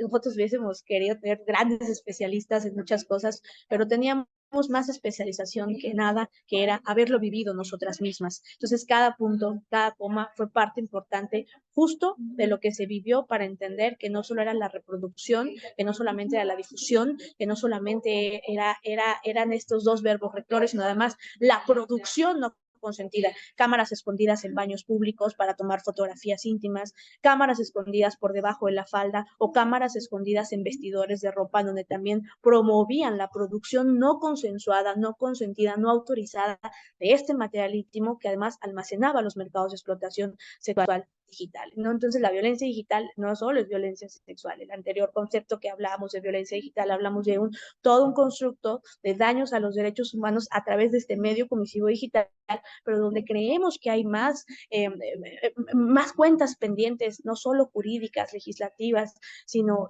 incluso sociales, de seguir en estos debates de transformación, es en la violencia sexual digital, ¿no? Y bueno, hay otras más compañeras que han hecho varias formas de agresiones de violencia, y además, bueno, es importante que entendamos la protección a la intimidad sexual de las personas hoy en Internet, hoy en los dispositivos inteligentes y mañana en todas aquellas tecnologías digitales. Por eso es que defendemos la violencia digital, porque eso nos ayudó hoy en día a que podamos tener hoy esperamos que sí sea la primera sentencia de utilización de imágenes, la primera sentencia de utilización de las imágenes, de manipulación de imágenes con contenido íntimo sexual no real de las personas y hecho por inteligencia artificial. O sea, podríamos tener ya la primera sentencia de manipulación con inteligencia artificial para fines de explotación sexual digital.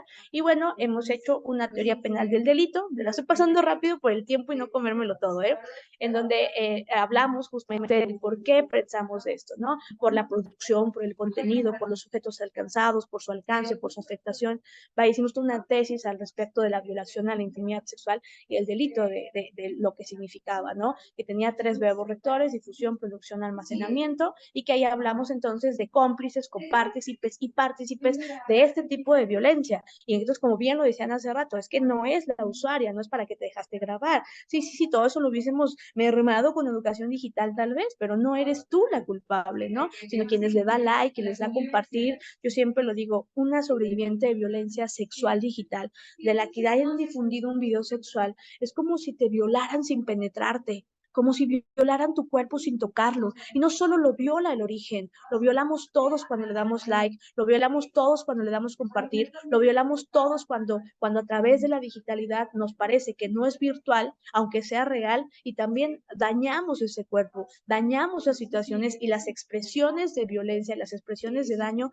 Creo todavía que, por desgracia, con mucha terapia, aún con todo, son irreparables, porque aún te vayas a otro país a vivir, aún estés en otro lugar, por desgracia, si siguen reproduciendo esos videos aunados por las plataformas, por desgracia, se sigue dañando y se sigue violando nuestros cuerpos. Entonces, ante este sentido, hicimos una producción de estos contenidos íntimos, para entenderlo más fácil, con consentimiento de sexting, ¿no? O sea, no hay delito es sexting, no hay violencia, o sea, es sexting, pero siempre hablando de que hay que cuestionar el sexting desde un sentido estricto de que no solo es tu pareja y tú, sino un tercer ojo quien está facilitando, digamos, la condición de interlocución o de internet y que desgraciadamente son actores directos de esta seguridad digital. Y si es sin consentimiento, bueno, pueden ser definitivamente un delito y nosotros le llamamos delitos contra la intimidad sexual, ¿no? Entonces ese dato se los había dado hace ratito y por desgracia, pues estos mercados de explotación sexual se alimentan a diario con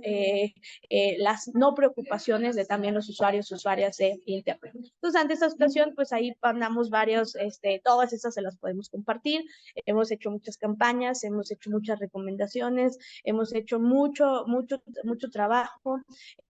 A raíz de eso tenemos una unidad especializada en delitos contra la intimidad sexual. No es la panacea, no es la varita mágica, pero también creo que el que nosotras nos hayan dicho, oye, lo que te pasó tú fue tu culpa, no hay delito, oye, lo que te pasó fue tu culpa, no se reconoce como violencia, y que el miedo cambie de bando, ¿no? Que el miedo cambie de bando a raíz de un proceso de denuncia, creo que ahí se empieza también un primer acto de justicia, el reconocer a las víctimas, el reconocer nuestro lugar, no como las agresoras de nuestro propio cuerpo y no como las fundadoras de la propia violencia, sino que fuimos víctimas de un delito y no seremos víctimas siempre, seremos sobrevivientes de una violencia en la cual nunca tuvimos la culpa, en la cual siempre fue virtual y también siempre fue real y en la cual pues esperamos que con estos encuentros que tenemos podamos seguir compartiendo y podamos seguir aprendiendo mutuamente.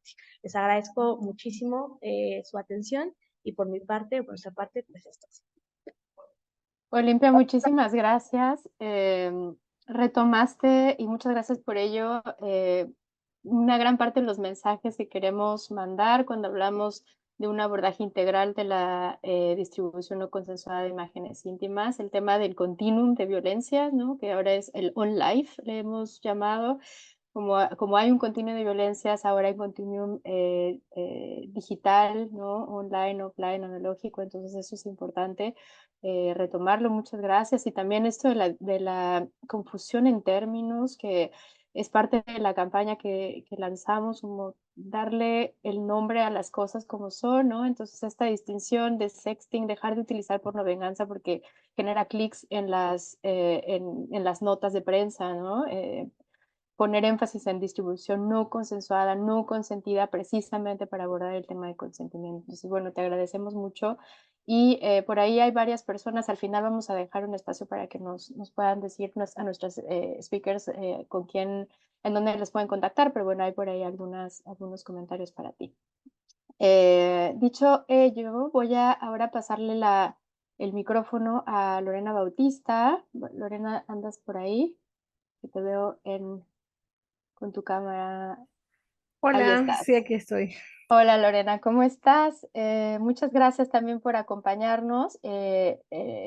Era nuestro objetivo. A veces me parece que en estos espacios nos hace falta como la voz de las personas que acompañan a víctimas y sobrevivientes o a víctimas y sobrevivientes de violencia digital. Entonces, bueno, nos interesaba mucho también que nos acompañaras y bueno, contándonos sobre lo que han hecho ustedes para acompañar a víctimas de violencia digital en Colombia. Y entonces, bueno, te voy a dejar el micrófono solo para introducir brevemente a Lorena. Lorena es abogada de profesión, es defensora de derechos humanos, es activista, feminista popular y es socia fundadora y representante legal de la Fundación Matrona. Matronas es una organización referente en Colombia y bueno, lideran múltiples iniciativas en temas de derechos humanos de las mujeres, litigio, violencia de género y derechos sexuales y reproductivos, participación política. Y como nos va a contar Lorena, nos han brindado acompañamiento a casos de violencia de género. Entonces, bueno, con esa perspectiva, nos gustaría que nos cuentes lo que han hecho ustedes y nos des algunas recomendaciones. Muchas gracias. Gracias, Katia. Muchas gracias a la OEA por esta invitación y por generar este espacio. También muy interesante escuchar a Lucía, también a Olimpia, que la tenemos pues como referente también de todo este tema de violencia digital.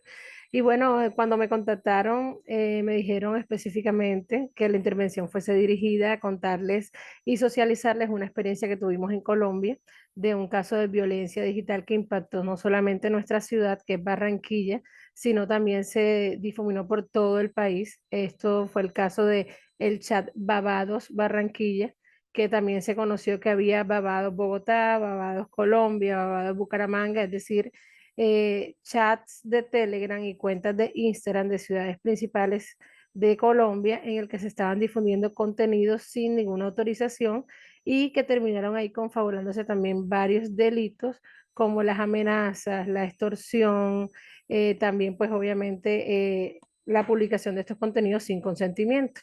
Esto sucedió en abril del 2021. Conocimos una denuncia por las redes sociales de una chica que es comunicadora social y ella también pues es periodista y también digamos que tiene un alto rating en sus redes sociales, un poco como influencer, y desde allí ella rompió el silencio cuando conoció que dentro de estos canales se encontraban contenidos de fotos de ella, pues estaban divulgándolas y en cuanto ella hizo la denuncia, supimos de 5 casos más dentro de la ciudad de Barranquilla y ya cuando pues se dio un alto impacto de esta difusión del video de la víctima, que también se difundió a nivel nacional, se encontraron que solo en Barranquilla habían 25 casos conocidos y casi más de 50 casos de denuncias en otras ciudades del país.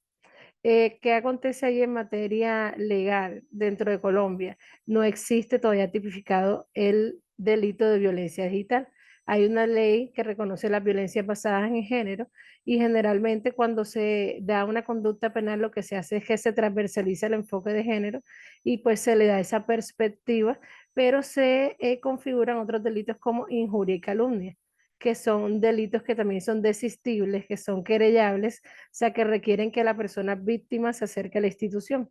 En este caso en particular, cuando supimos de la denuncia pública de Valentina, eh, supimos que había más casos que ya habían sido denunciados ante la fiscalía, pero que no habían tenido trascendencia alguna.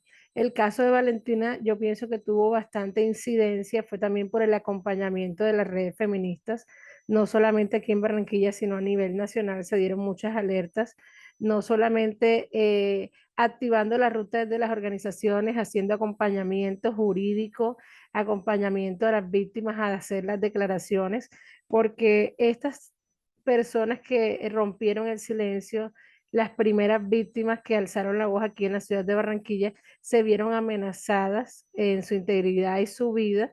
Muchas tuvieron que irse a refugios. Hubo incluso una compañera que se fue del país. Ella pues estaba tramitando esto, pero tuvo que adelantar ese viaje en razón a todas las violencias que venía sufriendo y las amenazas y las medidas de protección eran insuficientes. Actualmente, pues en Colombia sí se promulgó una ley que busca proteger sobre todo los datos y la información que hay en todo en materia digital, pero generalmente, como les decía, cuando se conocen estas denuncias y estas conductas, no se toman por ese tipo penal, que es la protección de los datos, sino que lo toman como injuria y calumnia, entonces no avanzan los procesos. ¿Cómo culminó ese caso en Barranquilla? Luego casi de un año de muchas denuncias, de que las víctimas hicieran sus respectivas declaraciones, de que se hicieran las medidas de protección y la investigación criminal, se logró de todos los canales que se bajara el contenido. Sí, porque obviamente estaba asociado a esos delitos que les comento, más allá de la injuria y calumnia, se tomó también la amenaza, la extorsión y lo que más movió de pronto la voluntad de las autoridades en ese momento fue también conocer que en estos contenidos habían menores de edad. Entonces también por explotación y trata de menores de edad se movió mucho más rápido pues las acciones para limitar que se siguiera difundiendo el grupo. Pues a la fecha les comento que si bien se bajaron todos los contenidos, cuando revisamos en Instagram, las cuentas aún existen, aunque no tienen ninguna foto publicada, pero también tienen todavía un link de Telegram. Entonces, pues han mermado las violencias porque realmente cuando varias chicas alzaron la voz fueron gravemente amenazadas, incluso amenazadas de ser empaladas, violadas, armaron retos y fue preocupante porque solamente en el canal de Barranquilla habían más de 11.000 miembros. y nos alertamos pues también porque muchos hombres aliados que supieron de eso, entraron al grupo y empezaron a alertarnos a otras los contenidos que allí se estaban difundiendo y afortunadamente pues se logró contener. Pero realmente las secuelas que se viven por parte de esta violencia digital, muchas veces las mujeres no se recuperan, tanto en su vida personal como en su vida pública. Esto les afecta demasiado y les da una carga moral también, la llena de culpabilidad, que eso es algo también que no permite que alcen la voz ni hagan público este tipo de casos. Y ahí es donde yo considero también que el acompañamiento feminista es vital para acompañar desde yo sí te creo, hermana, sí. Las feministas no ponemos en duda que las mujeres estemos viviendo esas violencias, las conocemos que son sistemáticas también. Entonces creo que fue diferente, pues cuando hablaba con Carolina, creo que me había entrevistado previamente, le comentaba que antes de iniciar mi camino como activista tuve también conocimiento de un caso de violencia digital de una amiga muy cercana y en aquel entonces no pudimos hacer más. Fuimos a la fiscalía, fuimos a las autoridades competentes, pero hay que reconocer también que la incidencia feminista y el acompañamiento feminista respondió a otras necesidades que a veces la justicia ni siquiera tiene en cuenta, como el acompañamiento psicosocial también, eh, pues todas esas redes de apoyo, hablar con los familiares, contener a las víctimas también, que sepan que no están solas, que hay más casos similares y encontrarnos también en un escenario a nivel nacional fue preocupante. Y como les digo, así articulamos todas las redes, no solamente desde el Caribe, sino desde lo nacional para visibilizar este caso y que se lograra tumbar todos los contenidos. No obstante, también debo decir que a la fecha esto sigue en la impunidad porque no hubo sanción alguna. Solamente se logró descargar los contenidos, pero no se logró judicializar a ninguna persona respecto a este caso, que considero que igual es lo triste y es ese vacío jurídico en el que nos dejan cuando nos deja una perspectiva de género, pero que no es vinculante pues en la acción penal.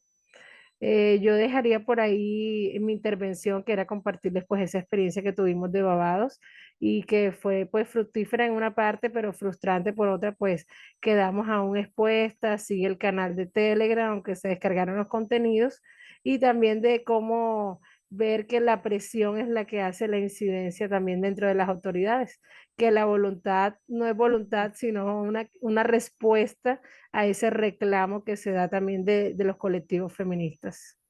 Muchas gracias, Lorena, por permitirnos darle también esta continuidad frente a los retos en la procuración, impartición de justicia, en la investigación de los casos. Y bueno, es un poco o un mucho lo que tenemos presente cuando lanzamos esta campaña para decir que esto debe de estar dentro de la agenda de ciberseguridad como una prioridad por los impactos que tiene en la vida de las mujeres y a nivel colectivo, por cómo les impacta en sus interacciones en el ciberespacio, pensando que estas violencias digitales tienen un impacto generalizado, no solo en las mujeres, en los colectivos, en las disidencias de género, sino en el espacio en general, porque bueno, las mujeres se apartan del Internet, se silencian, se retiran de las plataformas digitales. Entonces, bueno, te agradecemos mucho. Vamos a seguir nosotras también explorando por esa vía, cómo apoyar en la generación de capacidades dentro del funcionariado para poder identificar, conocer más sobre estas ciberamenazas que tienen una base de género. Y bueno, ahora me voy a mover para darle el micrófono a María Cristina. Queríamos terminar como esta ronda de presentaciones con su apoyo, porque también nos parece muy importante conocer las herramientas que se están desarrollando dentro de las plataformas digitales para prevenir, para responder frente a esta ciberamenaza que enfrentan mujeres y niñas de forma prevalente. Y entonces, bueno, muchas gracias María Cristina por acompañarnos. María Cristina es líder de política de seguridad en Facebook en América Latina y que está enfocada en garantizar que las y los usuarios se sientan seguros, que naveguen con seguridad en plataforma para usar su voz y para continuar construyendo comunidad. Junto con su equipo, María Cristina busca crear asociaciones para combatir la explotación sexual infantil en línea colaborar con organizaciones de seguridad de las mujeres para comprender cuáles son esas amenazas locales que están enfrentando, cerrar alianzas con líneas directas de prevención del suicidio a nivel local y para ponerlas estas a disposición de usuarias y usuarios, para promover conversaciones significativas con personas expertas y responsables de política pública para promover el bienestar en el uso seguro de redes sociales. Bueno, María Cristina, antes de unirse a Facebook, a Meta, trabajó en el equipo de políticas públicas de Google y en el Centro de Investigación para el Desarrollo AC en la Ciudad de México, y es graduada de la Universidad de Washington en San Luis y tiene maestría en política pública en Duke University. María Cristina, como les decía, nos va a contar sobre cuáles son los recursos disponibles que ha desarrollado Meta de estas nuevas tecnologías para prevenir y responder frente a esta ciberamenaza. El micrófono es tuyo. Gracias. Adelante. Muchísimas gracias por la invitación. Gracias por permitirme compartir este panel con Lucía, con Olimpia, con Lorena. Ya se los decía aquí en el chat, pero yo las admiro inmensamente y realmente les agradezco el poder trabajar juntas y el que nos sigan exigiendo ser mejores siempre. Para mí eso es sumamente importante. Voy a compartir mi pantalla. Claro que no está, por alguna razón no me la necesito. Un momento. Listo.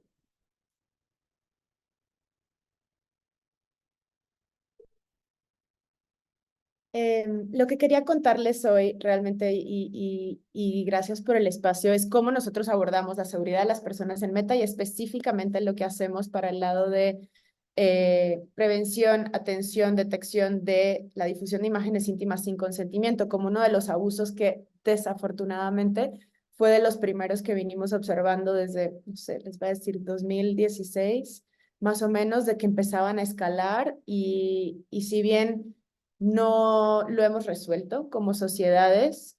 Yo creo que del lado de Meta tenemos un abordaje que a mí me interesa mucho que ustedes conozcan y que lo podamos replicar y sobre todo que sigamos pensando en cómo, como lo dijo Olimpia también en su presentación y Lucía y Lorena, esto va a seguir evolucionando más allá de una sola empresa, más allá de una sola tecnología. Desafortunadamente tenemos que adaptarnos, ¿no?, a cómo evolucionan las agresiones. Nosotros partimos de estos 5 principios, no hacemos nada solos, realmente formamos alianzas constantemente, tenemos de hecho un consejo de seguridad, un consejo asesor de seguridad para las mujeres específicamente, además de otros que nos ayudan a pensar en algunos riesgos que pueden enfrentar, por ejemplo, adolescentes o riesgos que se dan a lo mejor del lado de prevención del suicidio, automutilación, pues la seguridad de las mujeres para nosotros está al frente. Este consejo nos ayuda a generar políticas, herramientas de seguridad y recursos, que lo vamos a ver ahora, y sobre todo nos ayuda, y no es el único espacio que tenemos, pero es uno que tenemos institucionalizado a nivel global, que tiene también expertas de América Latina y que esperamos poder seguir expandiendo. Nos da un lugar muy específico para recibir retroalimentación constante, ¿no? ¿Cómo es que podemos seguir adaptándonos a la evolución de estas agresiones? Solo quiero que vean, esto es algo que hicimos en los últimos 2 años. Antes, por supuesto, habíamos hecho más, pero sí que hemos llegado a tocar. Estos son mesas de trabajo que hemos hecho alrededor del mundo para tratar específicamente los temas que pueden afectar tanto a niños, niñas y adolescentes como a cualquier comunidad en situación de vulnerabilidad, pero específicamente con un enfoque de género, ¿no? Como lo comentaba Lucía al inicio, para entender dónde es que las vulnerabilidades que experimentamos diferentes grupos, ¿no?, alrededor del mundo, con este enfoque de género nos pueden ayudar a pensar mejor en el diseño de nuestras plataformas, en el diseño de las herramientas que ponemos a su disposición. No dejo de mencionar las políticas porque además para este tema en particular son sumamente importantes. Nosotros desde el 2016 detectamos que empezaba a suceder este abuso y creamos dentro de nuestras normas comunitarias una política específica contra la difusión de imágenes íntimas sin consentimiento. Para beneficio de todos, este sitio que está aquí abajo, transparency.fb.com, les lleva a las políticas tanto de Facebook como de Instagram. que pueden leer de manera detallada en español y también pueden ver cómo han cambiado las políticas a lo largo de los años, que para mí eso es importante mencionarlo porque eso ayuda a que nos vayamos adaptando justamente a poder atajar el fenómeno o la agresión como sea que se vaya dando.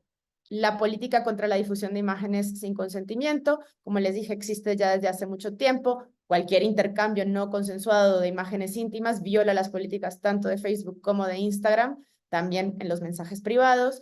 Pero también hay una cosa en particular que nosotros incluimos desde el principio. La sola amenaza de compartir las imágenes de alguien ya viola nuestras políticas también. Entonces, no vamos a esperar a que se dé el abuso. Realmente lo que queremos es poder atajar, ¿no?, este fenómeno y encontrar espacios para detectarlo, para eliminarlo y para prevenirlo. ¿Qué hacemos si se llega a compartir alguna imagen? La eliminamos, si ya sea que es reportada o porque podemos detectar que se está dando un abuso, la eliminamos y les voy a contar un poquito las herramientas, cómo funciona el proceso para prevenir con tecnología que se difunda más. En nuestro centro de seguridad, y si buscan así en un buscador cualquiera, centro de seguridad de Meta, lo van a encontrar y está todo en español, van a ver que tenemos una sección específica sobre imágenes íntimas compartidas sin consentimiento. Se las dejo aquí porque para mí, y perdón el URL, se los pongo en el Q&A si quieren después, porque tiene como muchos términos y no da para que lo escriban. Me interesa que siempre se acuerden que si pasa algo, que si necesitan revisar esta información, ahí la pueden volver a verificar. Y también ahí van a encontrar recursos que gracias a estas alianzas que hemos podido formar, si ustedes quieren contactar a alguien que esté en su país, van a poder también encontrar ese listado de organizaciones. En términos de las herramientas, van a encontrar justo cómo reportar en nuestras plataformas imágenes íntimas compartidas en consentimiento. Entonces, nosotros sí que recordamos siempre, reporta a una persona si comparte, por supuesto, sin tu consentimiento las imágenes íntimas o si te amenaza con hacerlo, un comentario, un mensaje. Y ahorita vamos a hablar de cómo funciona en cada una. Nuestros equipos revisan los reportes 24 horas al día en más de 70 idiomas y tenemos además un equipo especializado en entender cómo es que se da este fenómeno para poder detectar estos reportes lo más rápido posible. Como les dije, vamos a eliminar este contenido o la amenaza, y en la mayoría de los casos también vamos a inhabilitar la cuenta desde la que se amenazó o desde la que se compartió ese contenido, porque no tenemos cabida para este tipo de abuso en nuestras plataformas. Es el mismo nivel de protección que ofrecemos contra la explotación sexual infantil. Para impedir que se siga utilizando o que se siga intentando compartir una imagen que ya fue eliminada, justamente utilizamos también una tecnología que venimos utilizando desde hace ya mucho tiempo en la industria de coincidencia de huellas digitales. Entonces, ¿cómo funciona? Con inteligencia artificial nosotros podemos detectar si alguien está intentando subir desnudos. Nuestras políticas prohíben los desnudos en nuestras plataformas. Además, con el expertise tanto del aprendizaje automático, la inteligencia artificial, como de los equipos especializados, podemos ver si es que se está cometiendo un abuso de este tipo.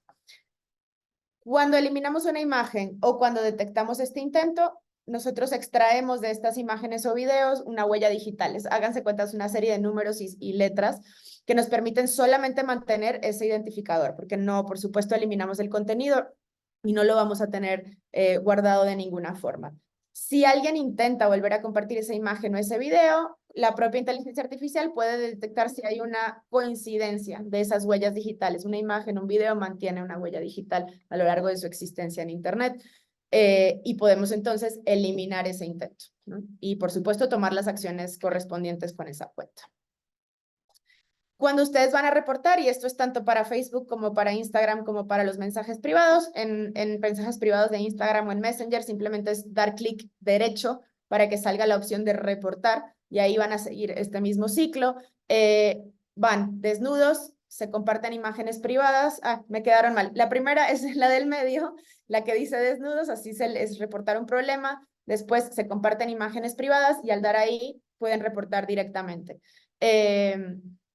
Esto, por supuesto, siempre es mejorable, pero hemos encontrado que este flujo nos lleva directamente, ¿no?, al reporte que necesitamos mandar a nuestros equipos. Una cosa más es que desde hace varios años teníamos, como mencionó Olimpia, un piloto que nos permitió entender cómo podemos trasladar esta tecnología de detección y de protección más allá de nuestras plataformas, ¿no? Y a finales de 2021 logramos ya pasar de un piloto a el lanzamiento de esta plataforma, que lo hicimos junto con una organización en Inglaterra que se llama Revenge Porn Helpline. Entiendo el nombre, no es el nombre de una organización, no es para menos, y se llama stopnsii.org. En inglés, NSI es justamente las siglas de imágenes difundidas sin consentimiento. Esta plataforma está en español. Cuando ustedes entran, lo que hace la plataforma es justamente darles la oportunidad de crear un caso totalmente privado. Ahorita les explico cómo hicimos esto. Nosotros ayudamos a poner la tecnología ahí en esta plataforma para poder proteger imágenes íntimas que ustedes tengan en sus dispositivos que crean que pueden ser utilizados o mal utilizados por otra persona. Entonces, cuando ustedes entran a la plataforma, crean un caso privado. Cuando digo privado, es absolutamente privado. La plataforma nunca les pide que suban la imagen ni nada por el estilo. Nadie está viendo nada. Pero sí tienen la capacidad con la tecnología de decir, ustedes le dicen, ok, esta imagen está en mi teléfono o esta imagen está en mi computadora y les ponen escoger archivo. Cuando ustedes escogen archivo, lo único que hace la plataforma es extraer la huella digital, tal cual como lo hacemos nosotros para las imágenes que eliminamos. Esto genera un hash único, la huella digital de la que les hablaba. La plataforma StopNSI mantiene esta base de datos de huellas digitales y lo que logramos con esto es que se unieran más empresas a este mecanismo de prevención. Entonces, hoy en día ya somos muchas más. Empezamos siendo Facebook e Instagram, pero también ahí está TikTok, está OnlyFans, está Yubo, si no estoy mal, y hay varias otras. Y la idea es que esa red se siga expandiendo. Justo tuvieron el 2º aniversario hace menos de un mes y comentaran, y les puedo compartir los materiales al respecto, que han ayudado a prevenir la difusión de más de 9.500 imágenes en más de 9 plataformas no consentidas. Entonces, es un proceso, pero creemos que este tipo de herramientas puede ayudar ya desde el lado de la prevención y creo que es algo que venimos haciendo, ¿no? De la mano de nuestros aliados. Quiero también mencionar esta otra herramienta que se llama Take It Down, que la tiene el Centro Nacional para Niños Desaparecidos y Explotados. Es exactamente la misma tecnología para menores de 18 años. ¿Okay? Entonces, ya que este fenómeno desafortunadamente capta tanto mayores de edad como menores, es importante también que contemos con esa herramienta. Si una foto o video existe de alguien antes de que tuviera 18 años, iría a utilizar esta plataforma. Cierro con los recursos, que me parece importante porque todo esto abarca, como decían mis 3 colegas, todo un esfuerzo de educación y de constante apoyo, tanto para cada uno de nosotros como para nuestras comunidades, nuestros amigos, como para nuestras familias. En el Centro de Seguridad van a encontrar también otro tipo de herramientas que ofrecemos para la prevención de violencias contra las mujeres, violencias de género, y específicamente la parte que les contaba de imágenes íntimas sin consentimiento. Ahora, también van a encontrar una sección, que es con la que voy a cerrar, que es para ver tanto tips como cómo reportar, como cómo hablar del tema de la sextorsión. Creo que mis colegas hicieron un gran trabajo explicando la diferencia entre ejercer nuestros derechos, entre que las personas ejerzan sus derechos y el abuso. Entonces, el abuso es compartir la imagen, pero también el abuso es pedir que envíes imágenes a alguien y que se te busque extorsionar con ese tipo de cosas, ya sea a través de un vínculo romántico o a través de, no sé, quieres obtener puntos para un juego, por ejemplo, y te piden que para eso envíes imágenes. Eso está mal, eso es un abuso y tenemos que empezar no solo a reconocerlo, sino también en comunidad a hablarnos y hablarle a nuestros hijos y a nuestros estudiantes y entre nosotros, a nuestros amigos, de que esto no está bien, de que de que tenemos la opción de hacer algo diferente en este caso. Entonces van a encontrar aquí tips específicos para los adolescentes, por ejemplo, ya que hablamos de esto. Entonces, es fácil decirlo, pero estos son los tips que nos ayudaron a desarrollar las expertas y los expertos en estos temas. Entonces, saber reconocer el abuso. Si alguien te está pidiendo algo con lo que tú te sientes incómoda o incómodo, tienes derecho a negarte. Entonces, empezar por ahí, empezar a reconocernos en ese sentido. Obtener ayuda, ahí está justo el link de las líneas de ayuda por país. Hablar con alguien en quien confíes, entonces puede ser tus padres, puede ser otro adulto de confianza, pueden ser quizás algunos amigos que ya te puedan ayudar a llegar a adultos de confianza, como ya lo describía bastante bien Olimpia, como guardar la evidencia. Eso por supuesto va a variar de país en país, pero es importante y reportarlo, tanto en nuestras plataformas como en el mecanismo de denuncia que escojas. También hay una parte de educarnos como comunidad. Entonces, es como utilizar este lenguaje de, a ver, somos amigos, nos ayudamos entre todos. Si ustedes están viendo, si estamos viendo que este tipo de fenómenos está sucediendo o que un grupito por allá intentó hacer esto, hablemoslo, eso está mal y no podemos permitir, podemos ser buenos testigos de esta situación. Tenemos una campaña que hicimos con Torn, con la organización internacional Torn, de detener la sextorsión. Entonces aquí les invitamos pues a compartir esos recursos, a hacernos dueño de estos, no reenvíes ninguna foto, no te pertenecen. Y hay, por supuesto, extender la mano a los amigos. Hay consejos específicos sobre cómo hablar de esto para padres, madres y tutores, y también para educadores. Es importante que vayamos cubriendo las diferentes esferas y por eso pues que estemos las 4 aquí hoy. Katia es súper importante y Mabel es súper importante porque creo que aquí estamos justo cubriendo, ¿no?, las diferentes necesidades. De nuestro lado vamos a seguir publicando esta información, por supuesto, en nuestros sitios y apoyando las campañas que las diferentes organizaciones quieran hacer al respecto y acercándonos lo más posible pues a las familias, a los educadores y a los adolescentes. Creo que cierro con eso, sí. Voy a dejar de compartir y gracias.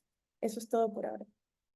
Muchas gracias, María Cristina. Y sí, creo que logramos hacer esta aproximación desde múltiples perspectivas, lo cual es algo que nos interesa muchísimo. Como les decía, estamos también trabajando en generación de capacidades. Justo el miércoles estamos impartiendo un seminario sobre violencia de género en línea para jueces y jueces en Ecuador y queremos, bueno, que esta conversación que tuvimos hoy con ustedes la podamos trasladar después a generación de herramientas que le ayuden a los usuarios de Internet a poder navegar de forma más segura y también, bueno, exigir, ¿no?, dentro de sus países un fortalecimiento del acceso a la justicia para que puedan denunciar de forma segura, para que puedan evitar revictimización y también para que puedan acercarse a las plataformas de redes sociales y externarle cuál es la mejor forma en la que creen que pueda prevenirse y responderse frente a este ciberataque. Hemos recibido, la mayor parte de los comentarios que recibimos han sido de si vamos a distribuir este webinar y sí, con la autorización de nuestras expertas que hoy nos acompañan, lo vamos a circular y bueno, como les decía al inicio, Carrie Ann, nuestra gerente del programa, la idea es que esto se pueda mantener como una estrategia permanente para colocar el tema de violencia de género en línea como un tema prioritario en la agenda de ciberseguridad. Tenemos una iniciativa paralela que es un curso virtual sobre seguridad digital con perspectiva de género, donde estamos también subiendo los webinars para que puedan consultarlos ahí, además de consultar, bueno, los materiales que están en este curso virtual. Usualmente después de estos webinars nosotras nos dedicamos a continuarlos con una micro campaña de comunicación que ahora no creo que sea micro porque tenemos unas grandes expertas aquí que nos dieron mucho de qué para qué reflexionar y qué compartir. Entonces, bueno, esto lo vamos a continuar con una campaña de comunicación, aunque ya está cerrando el año y aunque todo el mundo está pensando en las festividades, todavía tenemos material para poderlo difundir y será también un tema que vamos a retomar el próximo año con esta idea de que buscaremos una aproximación holística a la seguridad digital y que, bueno, ahora la prevención de la violencia también pasa por la ciberseguridad. Es un poco el moto que tenemos dentro del programa con este nuevo proyecto. Bueno, ni tan nuevo, porque ya llevamos un año de arrancado para cerrar la brecha de género dentro del programa de Ciber. Yo les quería preguntar a ustedes, pensando en que es la mayor parte de los comentarios fue dónde las podemos contactar, les quería solo abrir el micrófono a Lucía, Enfi, Olimpia y Lorena para que nos digan dónde podemos contactarles. Y de todas formas, nosotros vamos a estar circulando los materiales, les vamos a estar arrobando en social media. Y con eso voy a terminar, porque siempre en nuestras conversaciones de pronto nos quedamos sin tiempo y también sabemos que la gente tiene que volver a sus ocupaciones. Entonces, bueno, voy a empezar por a quien tengo primero en mi pantalla. Entonces, Lucía, ¿dónde te podemos encontrar? ¿Tu cuentas de redes sociales? Bueno, gracias. Me pueden encontrar en Instagram, Lu Feinboim. Ahí cuando vean mi nombre y mi apellido van a saber cómo escribirlo porque es difícil de escribir. Y también Lucía Feinboim en LinkedIn y Twitter. Trabajo especialmente en formación docente y acompañando en consultoría a diversas organizaciones y empresas que buscan hacer proyectos en estas temáticas, así que docentes o también familias que busquen trabajar temas de crianza digital y de acompañamiento en uso de pantallas. Bienvenidos ahí para hacer sinergia y seguir pensando. Así que gracias por la posibilidad de difundir también. Gracias, Lucía. En fin, te tengo a ti ahora.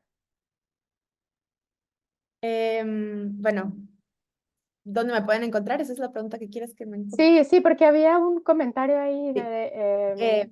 El ¿cómo mejor lo tengo? lugar es LinkedIn.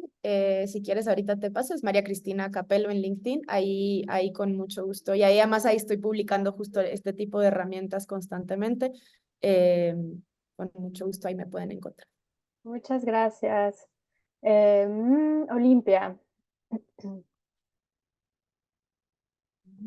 Les comparto rapidísimo para que lo puedan descargar. Ahí están nuestros datos de las redes sociales y de todo. Mi contacto de Gmail es leyolimpia@gmail.com. En Facebook soy como Olimpia Coralmelo y todas estas herramientas las pueden encontrar en la fanpage del Frente Nacional para la Sororidad, así, Frente Nacional para la Sororidad. Y ahorita creo que desde el sábado tenemos unos problemitas, pero también está activa la página www.leyolimpia.org. Pueden mandarnos un correíto y les puedo mandar toda esta información en un código QR para que puedan descargar nuestros informes. Y también estamos como defensoras digitales en cada estado de la República en México y también en Argentina y nuestras compañeras en Ecuador y en Bolivia y en Honduras. Entonces, así tal cual pueden encontrar defensoras digitales y seguido con el nombre del país o el estado en México y ahí están también todas nuestras redes sociales y nuestros contactos. Muchas gracias, Olimpia. Muchas gracias porque justo había una pregunta ahí que había una presentación, parte de tu presentación que ayudaba como en esto de identificación de la ruta de seguimiento de casos. Entonces eso me parece que va a ser muy útil para quienes nos acompañaron el día de hoy y que nos van a visualizar después. Y bueno, por último, Lorena, ¿en dónde la página de Matronas, dónde podemos encontrarla? Sí, allí en el chat compartí las redes de Matronas en Instagram, también las del bloque feminista, que es donde también hacemos bastante incidencia como plataforma amplia. Perfecto. Muchísimas gracias. Ahora sí me despido. Fue un verdadero placer poder tener esta conversación. Solo les quiero decir que esta es la primera y entonces buscaremos encontrar estos espacios, continuar poniendo este tema sobre la agenda de ciberseguridad. Estamos trabajando también con la Comisión Interamericana de Mujeres en el marco del diálogo sobre la ley modelo interamericana sobre el tema. Entonces, bueno, van a escuchar de nosotras en este marco. Es el último Cyber Chat for All. Y bueno, muchas gracias a todas y a todos y a todes, a las panelistas y a todos ustedes que tengan muy buen fin de año y vamos a estar difundiendo el link con la grabación. Hasta luego.